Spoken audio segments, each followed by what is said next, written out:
നമസ്കാരം. ഇന്ന് നമ്മൾ ഡിസ്കസ് ചെയ്യാൻ പോകുന്ന വിഷയം പുരുഷ കമ്മീഷന്റെ ആവശ്യം കേരളത്തിലുണ്ടോ എന്നാണ്. ശരിക്കും പറഞ്ഞാൽ പുരുഷ കമ്മീഷന്റെ ആവശ്യം കേരളത്തിലില്ല. കാരണം പുരുഷന്മാർക്കെതിരെയുള്ള പല പ്രശ്നങ്ങളും നടക്കുന്നുണ്ടെങ്കിൽ പോലും അവർക്ക് നേരിട്ട് പോലീസ് സ്റ്റേഷനിൽ പോയി പരാതി കൊടുക്കാം. അല്ലെങ്കിൽ അവർക്ക് നേരിട്ട് കോടതിയെ സമീപിക്കാം. അവർക്ക് അല്ലെങ്കിൽ ഏതെങ്കിലും മീഡിയേറ്റർ വഴിയോ എങ്ങനെയെങ്കിലും ഒക്കെ ഈ സാധനം പൊതുസമക്ഷത്ത് എത്തിക്കുകയോ അല്ലെങ്കിൽ നിയമപരമായിട്ട് എത്തിക്കുകയോ ചെയ്യാം.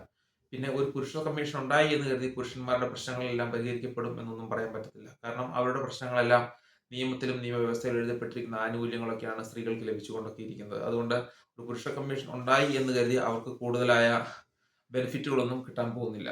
പക്ഷേ ഈ നമ്മൾ ചിന്തിക്കേണ്ട വേറൊരു കാര്യമുണ്ട്. ഈ വനിതാ കമ്മീഷൻ എന്ന് പറയുന്ന ഒരു സംഭവം കേരളത്തിലുണ്ട്. ഈ വനിതാ കമ്മീഷന് എന്ത് പവറാണുള്ളത് എന്ന് നമ്മൾ ചിന്തിക്കണം.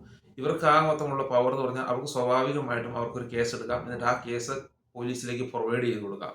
ഇങ്ങനെ ഒരു കേസ് സംഭവം നടന്നിട്ടുണ്ട്. നിങ്ങൾ എത്രയും പെട്ടെന്ന് അന്വേഷിക്കണം. എഫ്ഐആർ ഇടണം, കേസ് ഇടണം. അല്ലാതെ അവർക്ക് കേസ് എടുക്കാന്ന് പറഞ്ഞാൽ അവർക്കൊരു ഫയലിൽ ഒരു കേസ് രജിസ്റ്റർ ചെയ്യാന്നുള്ളതല്ലാതെ അതിന് നിയമപരമായിട്ട് യാതൊരുവിധ വാലിഡിറ്റിയും ഉള്ളതല്ല. അത് കേസായി മാറണമെങ്കിൽ അത് പോലീസിലേക്ക് ഫോർവേഡ് ചെയ്യുകയോ ചെയ്തെങ്കിൽ മാത്രമാണ് കേസായി വരത്തുള്ളൂ.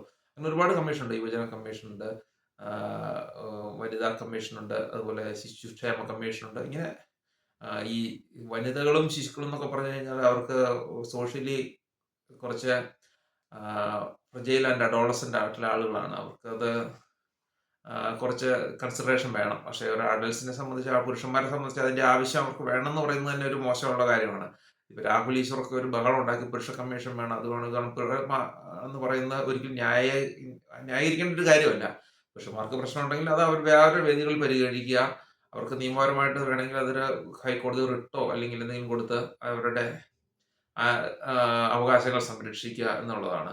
ഈ പുരുഷ കമ്മീഷനുകാർ അവർ ചെയ്തിരിക്കുന്ന പല പ്രവർത്തികളുണ്ട്. ഏതോ ഒരു തലമുടി നീട്ടമുണ്ട്. അയാളുടെ പേരെന്താണെന്ന് എനിക്കറിയില്ല. അയാളൊക്കെ കാണിച്ചിരിക്കുന്നതെന്ന് പറഞ്ഞു കഴിഞ്ഞിട്ടുണ്ടെങ്കിൽ ഏറ്റവും വൃത്തികെട്ട കേസുകളിൽ നിന്നും പുറത്തിറങ്ങുന്നതും ജാമ്യം കിട്ടുന്നതായ പ്രതികളെ പോയി സ്വീകരിക്കാൻ പോവുക, അങ്ങനെയൊക്കെയാണ്. അതൊക്കെ സോഷ്യലി ഒരിക്കലും ഒരു ന്യായീകരിക്കുന്ന കാര്യമല്ല. സോഷ്യൽ റിലവന്റ് ആയിട്ടുള്ള ഒരു കാര്യമല്ല അത്. അവർ കാണിക്കുന്നത് മഹാപോക്രിത്തരമായിട്ടുള്ള കാര്യങ്ങളാണ്. അതുകൊണ്ട് പുരുഷ കമ്മീഷന്റെ ആവശ്യം കേരളത്തിലുണ്ടോ എന്ന് ചോദിച്ചാൽ ഇല്ലെന്ന് വേണം കരുതാൻ. കാരണം പുരുഷ കമ്മീഷൻ ഉണ്ടായതുകൊണ്ടും പുരുഷന്മാർക്ക് പ്രത്യേകിച്ച് പ്രയോജനമൊന്നുമില്ല. പിന്നെ ചുമ്മാ ഒരു കമ്മീഷൻ ഉണ്ട് എന്ന് പറയാമെന്ന് മാത്രമേ ഉള്ളൂ. ഇങ്ങനെയുള്ള കാരണങ്ങൾ കൊണ്ട് പുരുഷ കമ്മീഷൻ കേരളത്തിൽ ആവശ്യമില്ല എന്ന് വേണം കരുതാൻ.